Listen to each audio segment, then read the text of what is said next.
बिस्मिल्लाहिर्रहमानिर्रहीम। अस्सलामु अलैकुम वरहमतुल्लाहि वबरकातुहू। मोअज़्ज़िज़ हाज़रीन इकराम, बुज़ुर्गान कौम और मिल्लत, पस पर्दा बैठ कर सुनने वाली मेरी इज़्ज़तदार माँ और बहनों, गयूर नौजवान साथियों, मजलिस इत्तेहादुल मुस्लिमीन के रुकन असम्बली व आमदार धूलिया जनाब फारूक शाह साहब, शहर सदर जनाब मुख्तार बिल्डर साहब, ज़िले सदर जनाब नासिर पठान साहब, अज़ीज़ान मिल्लत, बुज़ुर्गान कौम और मिल्लत, उलमा इकराम, मेरे नौजवान साथियों, आप जानते हैं कि 5 साल पहले पिछले विधानसभा के चुनाव में आपका इत्तेहाद, आपकी दुआएं, नौजवानों की बेलोस मेहनतें, बुजुर्गों और उलमाए कराम की सरपरस्ती ने जनाब फारूक शाह साहब को धूलिया से आपने अपना आमदार मुंतखब करवाया और 4.5 पौने 5 साल के अरसे में आप देखते हैं कि जनाब फारूक शाह साहब ने अपनी कामयाबी के बाद धूलिया की विधानसभा में जो विकास और तरक्याती काम करवाए, धूलिया की सियासी तारीख में किसी भी आमदार ने इतने तरक्याती और विकास के काम नहीं करवाए थे जो फारूक शाह साहब ने अपने इस 5 साल की मियाद में करवाए। मेरे अजीज दोस्तों और बुजुर्गों, आप जानते हैं कि विपासना सेंटर प्रभुदा कॉलोनी में और फिर एक नाकाना रोड पर और एक महात्मा फूले नगर में 3 विपासना सेंटर जनाब फारूक शाह साहब ने ये काम मुकम्मल करवाया। इन तीनों की लागत थी 1 करोड़ 70 लाख। फिर बाबा साहेब अम्बेडकर के मुजस्समे को जो नाकाना रोड पर था उसको सही करवाया 20 लाख की लागत से। एक फाइबर डोम की तामीर करवाई कैथोलिक सेमेट्री 12 पत्थर में 25 लाख की लागत से। अंसार नगर में रिजर्वायर बनाया गया 1 करोड़ 30 लाख की लागत से। ऑक्सीजन का प्लांट लगाया गया 80 लाख की लागत से ओल्ड सिविल हॉस्पिटल में। 100 बेड का एक मैटरनिटी वार्ड धूलिया के गवर्नमेंट अस्पताल में 3 करोड़ की लागत से बनवाया। फॉरेस्ट डिपार्टमेंट की बिल्डिंग बनाई गई 14 करोड़ की लागत से। आरटीओ की नई बिल्डिंग 10 करोड़ की लागत से। आदिवासी प्रोजेक्ट की ऑफिस की बिल्डिंग 6 करोड़ 40 लाख की लागत से बनाई गई। आदिवासी बच्चों के लिए स्टूडेंट हॉस्टल 8 करोड़ की लागत से बनाया गया। एडमिनिस्ट्रेटिव वर्कशॉप एपी इंस्टीट्यूशन का 14 करोड़ की लागत से बनाया गया। एकवीरा देवी टेम्पल की खूबसूरती का काम करवाया गया 3 करोड़ की लागत से। महर्षि Dada Saheb Rawal government technical college की लाइब्रेरी बिल्डिंग और बाउंड्री वॉल बनाई गई 12 करोड़ की लागत से। फिर श्री भाऊ साहब मेडिकल कॉलेज के रेजिडेंट ऑफिसर का घर बनाया गया 12 करोड़ की लागत से। पुलिस हेडक्वार्टर में शहीदों का एक मेमोरियल और रोड बनाई गई 6 करोड़ की लागत से। एडिशनल डिस्ट्रिक्ट हॉस्पिटल बनाया गया 9 करोड़ की लागत से। फिर धूलिया की जेल को बनाया गया 2 करोड़ की लागत से बिल्डिंग को। फिर मेन एडमिनिस्ट्रेटिव बिल्डिंग करीब 47 करोड़ की लागत से। फिर डिग्री क्लासरूम बनाई गई भाऊ साहब गवर्नमेंट मेडिकल कॉलेज में 7 करोड़ की लागत से। मेडिकल कॉलेज में लाइब्रेरी बनाया गया, पानी की टांकी बनाई गई और पोस्टमार्टम करने की बिल्डिंग करीब 15 करोड़ 30 लाख की लागत से। फायर स्टेशन MIDC धूलिया में बनाया गया 16 करोड़ की लागत से। पानी की सप्लाई MIDC धूलिया में 37 करोड़ की लागत से काम मुकम्मल हुआ। अक़लियतों के इलाकों में कब्रिस्तान जो की दीवार मुगलई कब्रिस्तान है उसको बनाया गया। फिर अंसार नगर का रिजर्वायर बनाया गया। एम्यूजमेंट पार्क सर्वे नंबर 436 में 5 करोड़ की लागत से बनाया गया। बड़ा मोमिन कब्रिस्तान की दीवार बनाई गई 50 लाख की लागत से 1 करोड़ की लागत से। फिर अनजान शाह दरगाह और कब्रिस्तान में 2 करोड़ की लागत से काम करवाया गया। 40 गांव रोड पर कब्रिस्तान की दीवार 75 लाख से बनाई गई। सीमेंट रोड, वजदाई रोड, कसबवाड़ा मस्जिद आगरा रोड पर 11 करोड़ की लागत से बनाई गई। फिर एक चौरस्ता बनाया गया यूनिटी सर्कल इत्तेहाद के नाम पर 30 लाख की लागत से। फिर कंपाउंड वॉल बनाई गई फकीर समाज पंचमंडल कब्रिस्तान में 30 लाख की लागत से। फिर पानी की सहूलतें दरगाह सोनगीर में बनाई गई। कब्रिस्तान की दीवार और रोड बनाई गई। मुराना पीर नेर में स्ट्रीट लाइट डाली गई। पानी का इंतजाम किया गया। धूलिया सोनगीर जिंदा मदरसा दरगाह के पास तो मुख्तलिफ काम जनाब फारूक शाह साहब ने करोड़ों रुपए के काम पूरे धूलिया में करवाए। अब आपके सामने ये है कि एक शख्स को जो धूलिया की आवाम ने अपना आमदार बनाया, आपके सामने बीजेपी का उम्मीदवार है, आपके सामने उद्धव ठाकरे का उम्मीदवार है और आपके सामने एक और उम्मीदवार है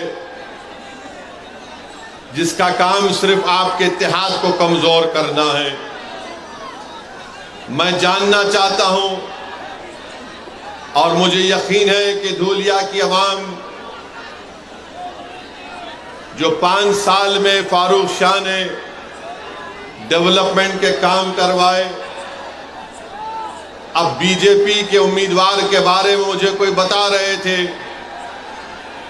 कि वो ये पुकार पुकार कर कह रहा है कि मैं मस्जिदों को ऐसा कर दूंगा। वो पुकार कर कह रहा है कि मुझे इनके वोट की जरूरत नहीं है। क्या क्या अनाप शनाप बीजेपी का कैंडिडेट बक रहा है। फिर उसके बाद जो आप देखें कि शिवसेना उद्धव ठाकरे का कैंडिडेट है, माशाल्लाह वो किसी एक जगह टिकने वाले नहीं है।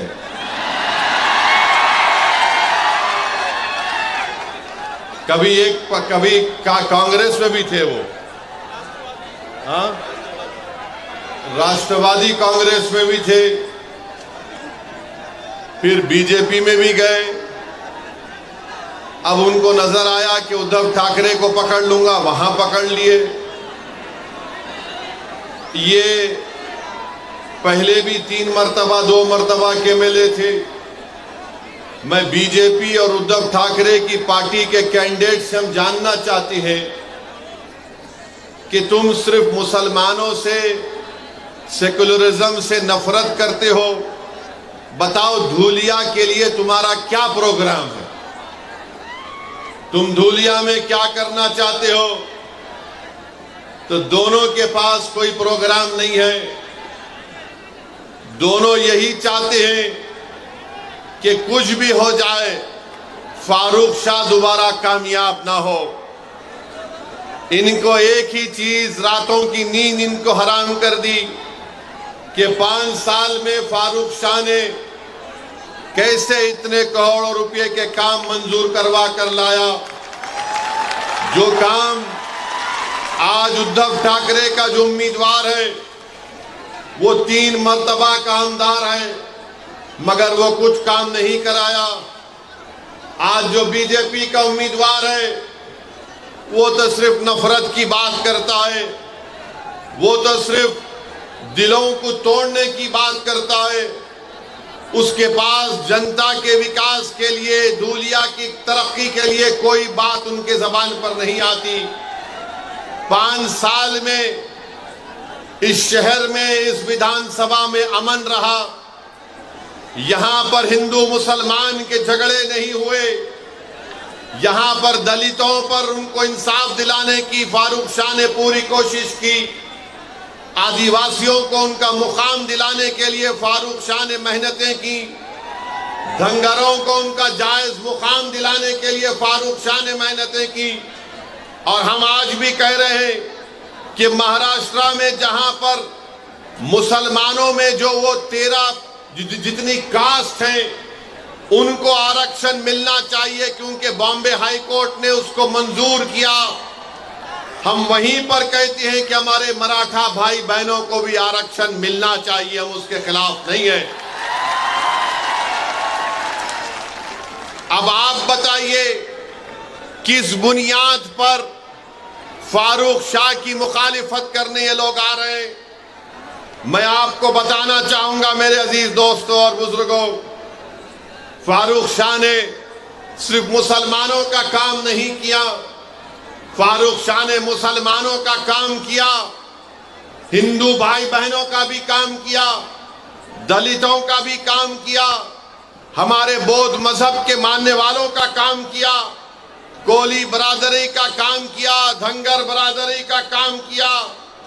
ये काम मराठाओं के लिए फारूक शाह ने काम किया।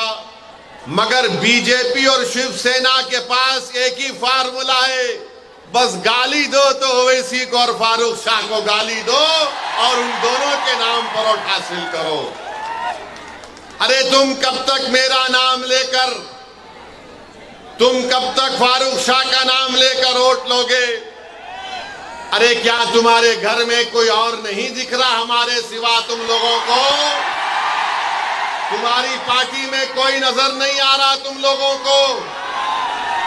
नहीं, खाली ओवैसी को गाली दो, फारूक शाह को गाली दो, जितना गाली देना है गाली दो।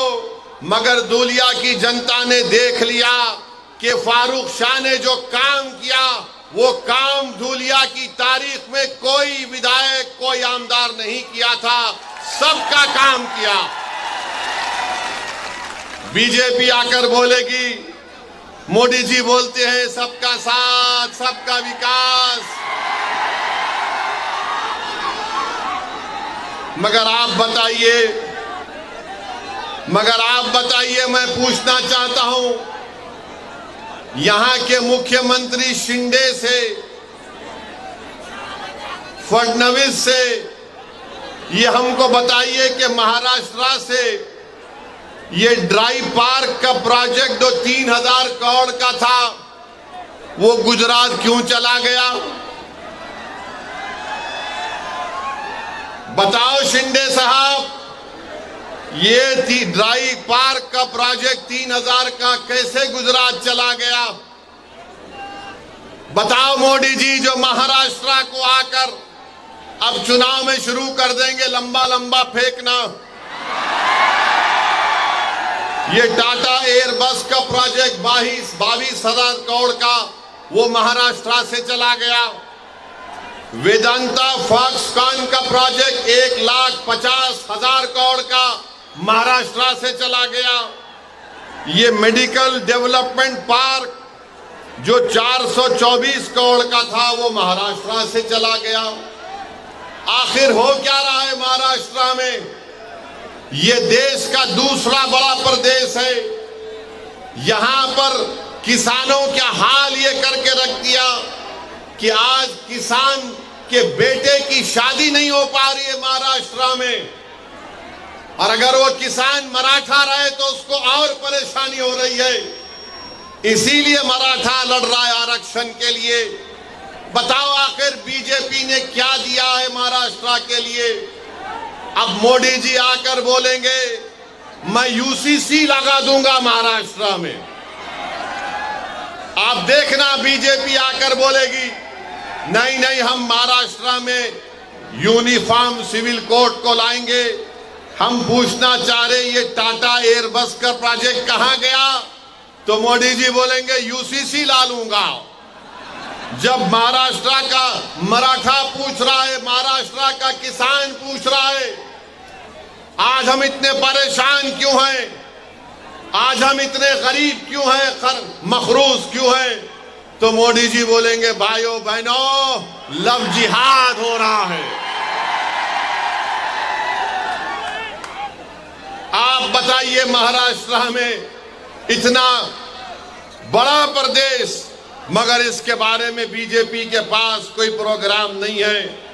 आप देखते हैं कि महाराष्ट्र में बाबा सिद्दीकी का कत्ल कर दिया गया, गोली मारकर मुंबई में बाबा सिद्दीकी को गोली मार दी गई।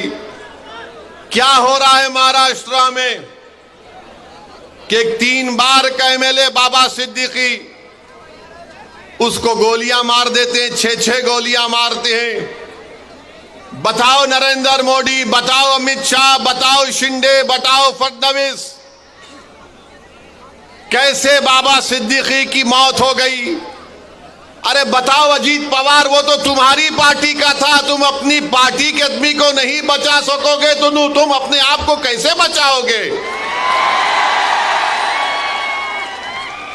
नहीं नहीं, हम इतने दिन में पकड़ के दिखाएंगे। किसको पकड़े तुम? कहां है पकसल करने वाला? तो हर 2 दिन को मीडिया में आता पुलिस वहां गई, पुलिस यहां गई, पुलिस वहां गई। अरे क्या महाराष्ट्र की पुलिस बड़ी काबिल पुलिस है? महाराष्ट्र के पुलिस का इंटेलिजेंस नेटवर्क बहुत स्ट्रांग है, मगर क्योंकि मोदी का राज है इसलिए महाराष्ट्र की पुलिस को कमजोर करके रख दिया गया। और इसी कमजोरी की वजह से आज आप देखते हैं कि जुल्म पे जुल्म हो रहा है, जुल्म पे जुल्म हो रहा है। बाबा सिद्दीकी को क्यों मारा गया? किसी के पास जवाब नहीं है। कोई बोलता है कोई जेल में बैठा है उसने मार दिया, कोई बोलता है नहीं वो फुला झगड़ा था उसने मार दिया। अरे सवाल ये पैदा होता है कि मारने वाले के पीछे दिमाग किसका है? वो दिमाग कौन है? तो बोलेंगे नहीं नहीं हम देख रहे हैं, कोशिश कर रहे हैं। मेरे अजीज दोस्तों और बुजुर्गों, महाराष्ट्र में कोई एक उठ के बोलता है बीजेपी का नेता मैं मस्जिद में घुस के मारूंगा। अब आप बताइए, उस पे केस तो बुक हो गया, मगर बोल रहा है मस्जिद में घुस के मारूंगा। आखिर महाराष्ट्र में इतनी छूट कैसे मिल गई इन लोगों को कि कोई एक समुदाय के मजहबी जगह के बारे में कहता है कि मैं मस्जिद में घुस के मारूंगा? आखिर क्या करना चाहते हैं महाराष्ट्र को ये लोग? क्या यहां पर आप दंगे कराना चाहते हैं मोदी जी? क्या करना चाहते हैं महाराष्ट्र में आप? फिर कोल्हापुर की मस्जिद की बेहुरमती कर दी गई। आखिर क्या हुआ वहां पर? कौन है उसके पीछे? फिर आप ये भी देखते हैं कि कोई एक फुला शख्स है, उन्होंने रसूलुल्लाह सल्लल्लाहु अलैहि वसल्लम की शान में गुस्ताखी करने की कोशिश की। उनके बाजू खड़े हो जाते हैं शिंदे और बोलते मैं इनके साथ हूं। अरे आप उनके साथ हैं या महाराष्ट्र के जनता और भारत के संविधान के साथ हैं? बताओ शिंदे। कोई खड़े होकर अनाप शनाप बकता है, कानून उसके ताल्लुक से कहता है कि किसी को भी इजाजत नहीं है कि वो किसी मजहब के बारे में अनाप शनाप बके।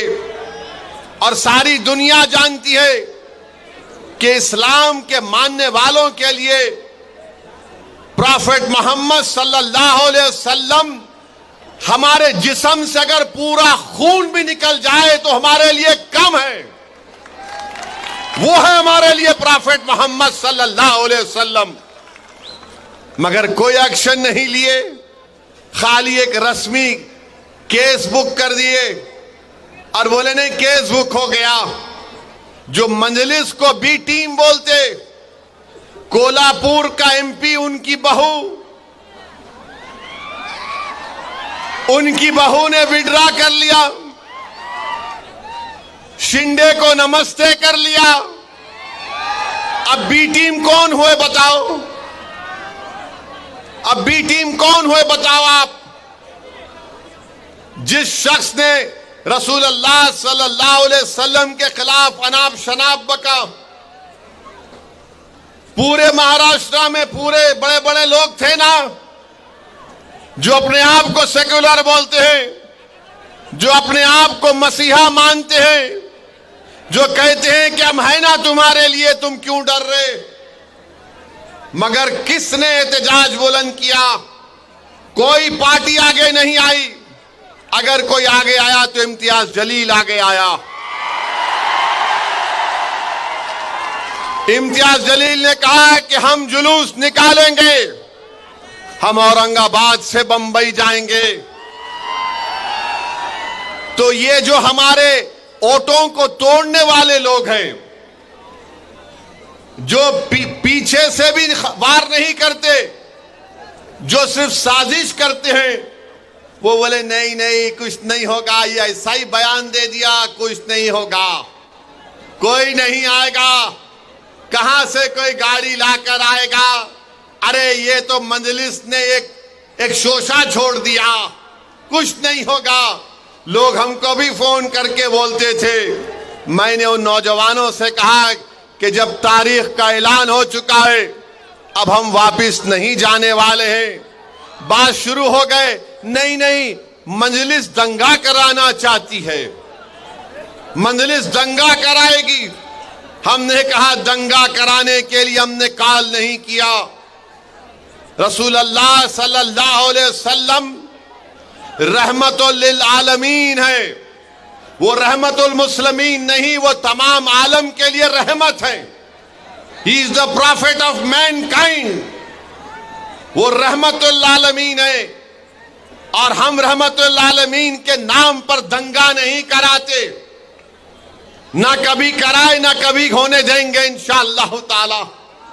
मगर जब इम्तियाज जलील पीछे नहीं हटा, मजलिस पीछे नहीं हटी, और जब औरंगाबाद से काफिला गाड़ियों का निकला तो औरंगाबाद के पुलिस, बड़े बड़े महाराष्ट्र के पुलिस वालों ने इम्तियाज जलील को बोला कि सर क्या करना चाहते हैं आप? तो इम्तियाज जलील ने कहा कि देखो, मैं बंबई जाकर महाराष्ट्र के होम मिनिस्टर को एक मेमोरेंडम देना चाहता हूं कि जिसने ये अनाप शनाप बका उसके खिलाफ कार्रवाई हो। अगर आप मुझे औरंगाबाद में रोक देते तो अमित शाह औरंगाबाद में, मैं उनसे जाके मिलूंगा। तो पुलिस वाले बोले नहीं नहीं आप बंबई चले जाओ, क्योंकि हम एक धूलिया के शाह से तंग हैं। अगर आप भारत के होम मिनिस्टर शाह को तंग करेंगे तो हमको तंग कर देगा वो। तो हमने कहा कि धूलिया का शाह है और शाह रहेगा इंशाअल्लाह ताला। मगर अमित शाह अब महाराष्ट्र में आके चीखा मार मार के बोलेंगे, क्यों ऐसा उंगली उठा के, ऐसा उंगली उठाते। मगर जुलूस गया। मैं सलाम करता हूं आप तमाम को कि 15,000 से ज्यादा गाड़ियां थीं, हम तमाम निकले और महाराष्ट्र की तारीख में आपने एक नई तारीख रकम करवाई। जो लोग मजलिस के बारे में बोलते थे ये रोड पे निकलेंगे तो दंगा होगा, औरंगाबाद से 15,000 गाड़ियों का काफिला गया, मुंबई थाने के पास भिवंडी के पास रोका गया, वहां के कलेक्टर को नुमाइंदगी दी गई। नौजवान बड़े जज्बात में थे और इम्तियाज जलील से कह रहे थे चलो मुंबई चलो। इम्तियाज जलील ने कहा कि नहीं, हमारा मकसद ये था कि हम हमारी नुमाइंदगी, हमारा मेमोरेंडम सरकार को दें और उनको बता दें कि ये हमारा गम और गुस्सा का इजहार करने का तरीका है। हमने अपने गम और गुस्से का इजहार किया और इम्तियाज जलील अगर चाहता तो उन हजारों गाड़ियों को लेकर बंबई जा सकता था, मगर इम्तियाज जलील ने कहा कि मजलिस इत्तेहाद अल मुस्लिमीन की पॉलिसी लोगों को जज्बात में लाकर दंगा कराना है, लॉ एंड ऑर्डर का प्रॉब्लम पैदा करना नहीं है। इम्तियाज जलील अमन से सब लोगों को अपने अपने घर को वापस भिजा दिया। ये मजलिस इत्तेहाद अल मुस्लिमीन है और ये लोग हम पे गालियां देते हैं, अरे मजलिस ऐसी मजलिस वैसी। अरे वक्फ बोर्ड का बिल जब पार्लियामेंट में पेश हुआ तो कहां थे उद्धव ठाकरे के एमपी?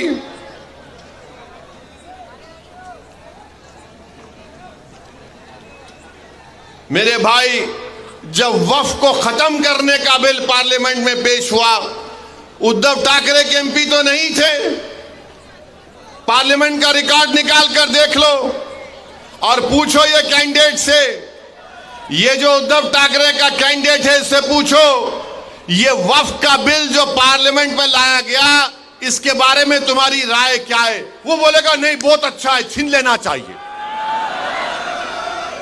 ये बीजेपी के उम्मीदवार से पूछो आप तेरी राय क्या है, वो बोलेगा बहुत अच्छा है, छीन लेना चाहिए।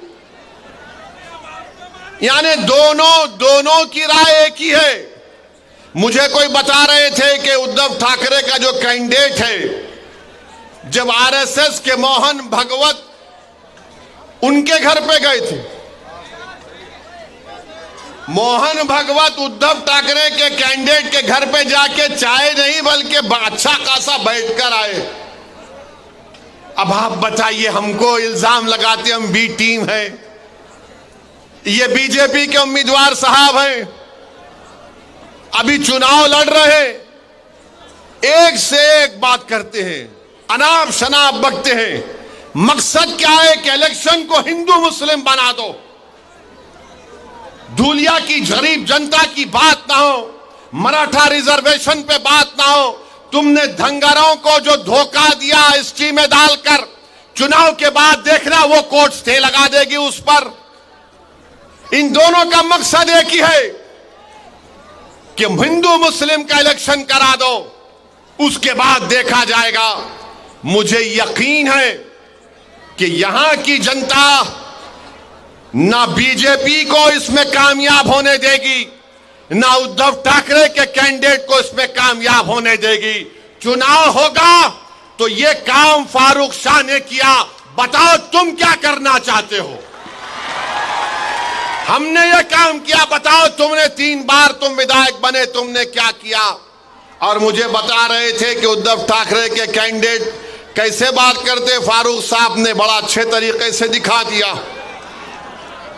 अरे आप अंदाजा लगाइए, कोल्हापुर की मस्जिद में जब बेहरमती की गई तो यहां से निकलकर आमदार साहब फारूक शाह साहब वहां पर गए और फिर यहां पर धूलिया में एक पुरअमन बंद का भी एहतजाज किया गया था। मेरे अजीज दोस्तों और बुजुर्गों, मैं आपको ये बताना चाह रहा हूं कि महाराष्ट्र की विधानसभा में हर समुदाय का एक आमदार है। मराठाओं के भी आमदार है, अपर कास्ट के भी आमदार हैं, हर समाज का एक आमदार है। जितनी उनकी आबादी उतना उनका हिस्सा है। मगर महाराष्ट्र की विधानसभा में अगर एक समुदाय है जिसकी आबादी के मुताबिक उनका आमदार नहीं है तो वो मुसलमान बिरादरी। आपको मालूम कि 1990 में 10% मुसलमान महाराष्ट्र की विधानसभा में जीत कर जाते थे। आज 2019 में सिर्फ 5% जीत कर गए। इसका जिम्मेदार कौन है बताओ? इसका जिम्मेदार वो लोग हैं जो सिर्फ हमारा वोट लेते हैं और फिर हमको भूल जाते हैं। मैं आपको धूलिया की जनता को, इन नौजवानों को, बुजुर्गों को एक पैगाम देने आया हूं कि इम्तियाज जलील 15 साल के बाद 2019 में मेंबर ऑफ पार्लियामेंट बना, खासदार बना। 2024 का चुनाव आया तो सब के सब एक हो गए। मोहब्बत की दुकान, नफरत की दुकान, तमाम दुकानदार एक हो गए और सब ने कहा कि हमने एक मुसलमान को टिकट नहीं दिया। ना मोदी ने दिया, ना उद्धव ने दिया, ना चाचा ने दिया, ना फुला ने दिया। सबकी एक ही ख्वाहिश थी कि कुछ भी हो जाओ महाराष्ट्र से, महाराष्ट्र के 11% मुसलमान का एक एमपी औरंगाबाद से जीतकर पार्लियामेंट में ना जाए। वो अपनी साजिश में कामयाब हो गए। इम्तियाज जलील को उन्होंने हरा दिया। मगर मैं सलाम करता हूं इम्तियाज जलील को। वो हार गया मगर वो मायूस नहीं हुआ। महाराष्ट्र की तारीख में कोई एमपी का इलेक्शन हारने के बाद भी जब नामूस रिसालत का मसला आया तो इम्तियाज जलील ने कहा कि सब्ज गुंबद के मकी की गुलामी का हक अदा करने के लिए एमपी बनना जरूरी नहीं है, गुलामी का हक अदा करना पड़ेगा। मैं गुलामी का हक अदा करूंगा। मगर मैं आपको बाखबर कर रहा हूं, मैं आपको बता रहा हूं, वही साजिश धूलिया में करने जा रहे हैं। जिस तरह इम्तियाज जलील को हराया गया पार्लियामेंट के इलेक्शन में, उसी तरह की साजिश धूलिया में करना चाहते हैं और यही चाहते हैं कि फारूक ना बने। मगर मुझे यकीन है कि धूलिया के हमारे हिंदू भाई, दंगर भाई, दलित भाई, आदिवासी भाई, मराठा समाज के लोग बीजेपी और आरएसएस और उद्धव ठाकरे को इस साजिश में कामयाब होने नहीं देंगे इंशाअल्लाह ताला। क्या आप इनको कामयाब होने देंगे? क्या आप इनको कामयाब होने देंगे? जिस तरह इम्तियाज जलील के खिलाफ साजिश की गई थी पार्लियामेंट में, क्या आप इनको हराएंगे या आप उनको कामयाब करेंगे? आप उनको नाकाम करेंगे? कितने लोग उनको नाकाम करेंगे? हाथ उठाओ। बिल्डिंग पर भी खड़े हुए लोग हाथ उठाओ।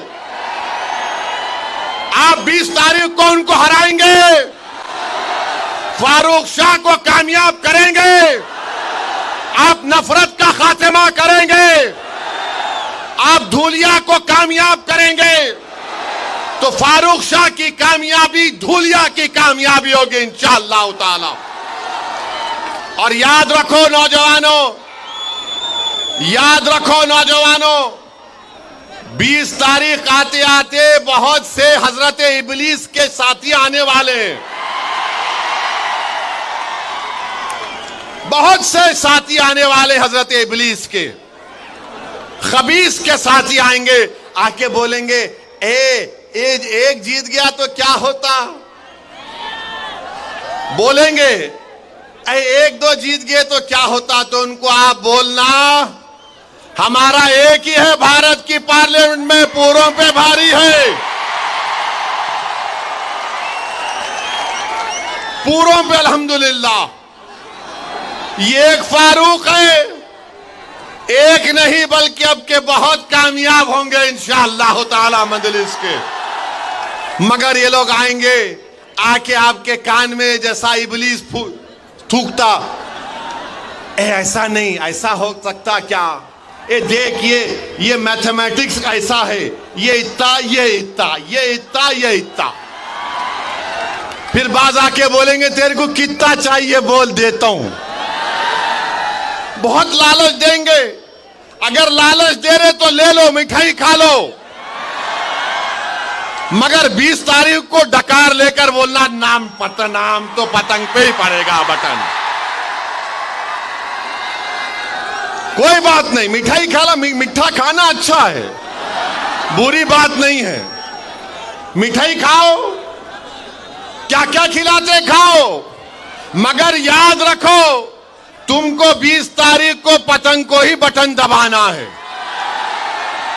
तुमको जिस तरह इम्तियाज जलील को धोखा देकर शिकस्त दी गई, उसका जमहूरी तरीके से आपको यहां पर संविधान के दायरे में रहकर बदला लेना है। और फारूक शाह माशाअल्लाह बड़े काबिल हैं।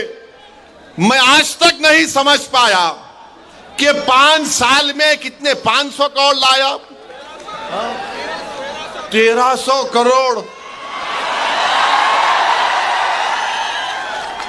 ये कौन सा वजीफा फारूक शाह पढ़ के आते नहीं मालूम। 1300 करोड़ खाली 5 साल में। ये क्या नाम है ये उद्धव ठाकरे कैंडिडेट का?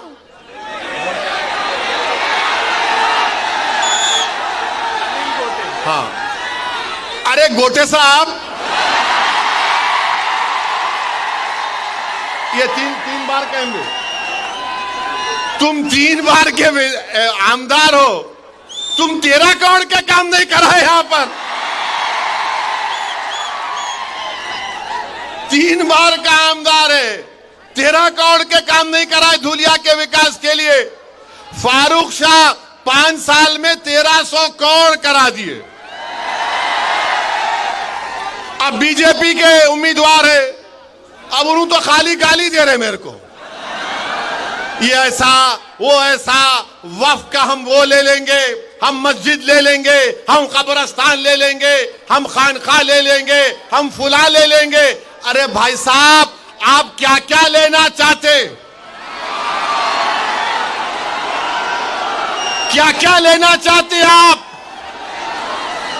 याद रखो हम भी ले सकते, तुम्हारी याद रखो। हाँ, 20 तारीख को हम लेंगे। क्या लेंगे वो तुमको मालूम। 20 तारीख को हम लेंगे। क्या लेंगे? धुलिया की सीट फारूक शाह के लिए लेंगे इंशाअल्लाह ताला। अरे कोई बात है, मैं बीजेपी का हूं, मैं ये ले लूंगा, मैं वो ले लूंगा। अरे आप क्या बादशाह सलामत है, उंगली रखते कि मेरी हो जाती। अब वक्फ बिल का बोल रहे हम मस्जिद ले लेंगे। मेरे को पार्लियामेंट में बीजेपी के एमपी मिले गलती से, वक्फ बिल के बारे में मेरे को बोले ए ओवैसी। मैंने पूछा बोलो प्यारे, बोले ये क्या तुम वक्फ बिल के बारे में इतना बोलते। अरे यार, तुम जाके खेत में नमाज पढ़ते, वो तुम्हारी वक्फ हो जाती। तुम बैठ के कुरान पढ़ते, वो जगह तुम्हारी वक्फ हो जाती। मैंने बोला तुमको गलत है। तीसरा भी एक है। बोले क्या? मैं पार्लियामेंट में भी कभी कभी नमाज पढ़ जाता तो मेरी हो जाती क्या? कोई बात है? कोई बात है? बोलो आप। भाई उर्दू की एक कहावत है, दखनी कहावत है कि मामू की दुकान पे नाना की फातिहा बोलते ना। अरे जब तक मेरी प्रॉपर्टी नहीं रही मैं वक्फ कैसे करूंगा? मगर मोदी जी एक फैला दिए, बोले वक्फ करो, सब करो, सब। नहीं, भारत सरकार में इंडियन आर्मी के बाद सबसे ज्यादा जायदादें वक्फ बोर्ड के पास है। मोदी जी आप एक काम करना मेरा, और ये जो बीजेपी का कैंडिडेट है उसको भी बोल रहा हूं मैं, मुंबई में एक बहुत दुनिया के अमीर तरीन आदमी का बहुत लंबा घर है, बहुत बड़ा घर है ना। वो वक्फ का दिला दो ना हमको। कोई नहीं बोलेंगे, नहीं उसके बारे में नहीं बोले। अरे क्यों नहीं बोलते? वो यतीम खाने के ऊपर जो दुनिया का अमीर तरीन आदमी है, यतीम खाने के ऊपर अपना घर बना लिया। मोदी जी, आप यतीम खाने के घर में उस शख्स के घर में शादी की मुबारकबाद देने गए। मोदी जी, क्या आपको तकलीफ नहीं हुई? यतीमों के जगह पर जिसने अपना घर बना लिया, आप वहां पर चले गए। जो यतीम खाना था आगा खानी लोगों का, वहां पर उसने अपना महल तामीर कर लिया। और यहां पर बीजेपी के कैंडिडेट बोल रहे, मैं ये ले लूंगा, मैं वो ले लूंगा। अरे बाबू, तू क्या क्या लेगा बता दे। एयरपोर्ट तेरा, माने इनका माने दे दिए, पोर्ट तेरा, रोड तेरी, सब तेरी। अब तो ऐसा लग रहा है कि बीजेपी वाले बोलेंगे, बेटा तेरे को सांस लेना है तो टैक्स दे दे। नफरत, सिर्फ नफरत इनके पास, और कुछ भी नहीं है। दिखाने के लिए कुछ भी नहीं है बीजेपी के पास। नौजवान परेशान है, रोजगार नहीं है, तो नौजवानों को बोल दिए तुम लव जिहाद पे लग जाओ। नौजवान भूखा है तो बोले तू गाय की रक्षा के लिए तू कुछ भी कर ले। मैं पूछना चाह रहा हूं, 10 साल में बीजेपी ने देश को क्या दिया? इस देश के गरीब नौजवानों को क्या दिया? इस देश के किसानों को क्या दिया? कुछ भी नहीं दिया। क्या दिया? नफरत करो मुसलमानों से, नफरत करो, डर दिखाओ मुसलमानों का, मुस्लिम अकलियत का। अरे संविधान में तो सब बराबर है नरेंद्र मोदी, मगर आप नफरत पैदा करके महाराष्ट्र में वोट हासिल करना चाहते हैं। दिखाने के लिए कुछ भी नहीं है, कुछ भी नहीं है दिखाने के लिए। और मेरे अजीज दोस्तों और बुजुर्गों, मैं आपको आखिर में एक बात बोलना चाहूंगा कि धूलिया का जो पार्लियामेंट का इलेक्शन हुआ था, धूलिया का जो पार्लियामेंट का इलेक्शन हुआ था, आपने किसको वोट दिया था भाई? ताई को वोट दिया था ना, आपने दिया था ना? शर्माना नहीं, दिए तो सर सीना मार के बोलना, दिए थे ना। उन्होंने कैसा जीते, कैसा जीते उन्होंने? किसके, अच्छा और फिर ऐसा पूछ दो, किसकी वोट की वजह से जीते? किसकी वोट की वजह से जीते? अरे नाम लेके बोलो, किसके वोट की वजह जीते?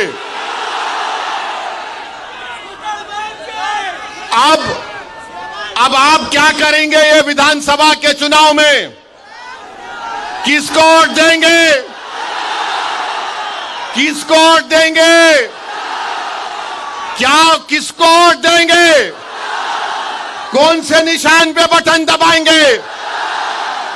कौन से निशान पे बटन दबाएंगे? डरेंगे तो नहीं, हिम्मत तो नहीं हारेंगे, कहीं मोदी से नहीं डरेंगे, कहीं डर जाएंगे तो नहीं ठाकरे से। किससे डरेंगे फिर? किससे डरोगे?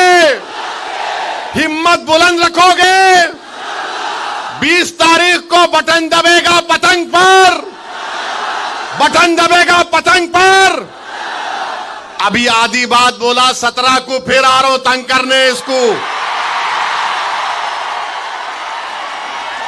अभी खत्म नहीं हुआ। हाँ, इनको बोलूं, उनका बेटा बोल रहा फारूक शाह को बाजू खड़ा करो। इन्हों बहुत ज्यादा ही खड़े हो गए। इन्हों 5 साल में इतना काम कराए कि वो बेचारे दोनों उद्धव ठाकरे का और बीजेपी का सोच रहे अब क्या जवाब देंगे।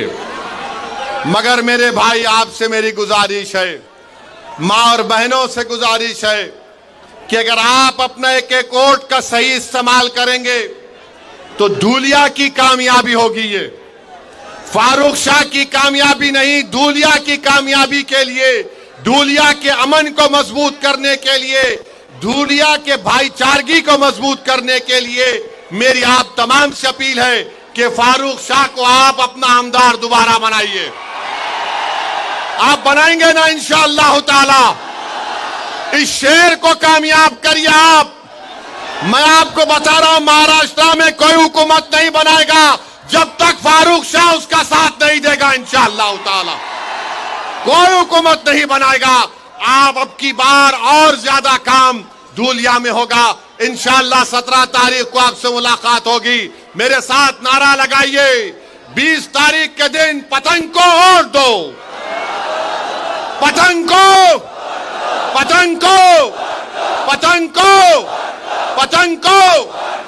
धूलिया जिंदाबाद, धूलिया जिंदाबाद, नफरत मुर्दाबाद, मोहब्बत जिंदाबाद।